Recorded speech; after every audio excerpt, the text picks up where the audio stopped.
Hello everyone, আজকে share করছি একটা ডেজার্ট রেসিপি, মালাই ব্রেড। নিয়ে নিচ্ছি ব্রেড, ট্রাইঅ্যাঙ্গেল করে কেটে নিয়েছি, সাদা তেলে ভেজে নেব। আপনারা চাইলে ঘিয়েও ভাজতে পারেন, এতে আরও স্বাদ বাড়বে। আমি সাদা তেলে ভেজেছি। একটু ক্রিস্পি করে ভাজবেন যাতে খাওয়ার সময় খুব মুচমুচে হয়। এবারে অন্য একটি পাত্রে নিয়ে নিয়েছি দুধ। আমি 500 দুধ নিয়েছি, আপনারা যে কোনো দুধ ব্যবহার করতে পারেন। এবার এটাকে ক্ষীর করব, একদম অর্ধেকেরও অর্ধেক হয়ে যাবে।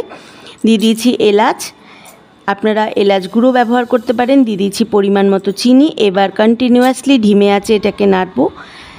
ক্ষীর প্রায় হয়ে গেছে, দিয়ে দিয়েছি কর্নফ্লাওয়ার এবং ড্রাই ফ্রুটস। এবার সার্ভ করব। ব্যাস, মালাই ব্রেড রেডি। বাচ্চারা এগুলো ভীষণ পছন্দ করে, বড়রাও করে। আপনারা করেই দেখুন আর তারপর আমাকে কমেন্টে জানান। আজ আসি, দেখা হচ্ছে নেক্সট ভিডিওতে। টাটা।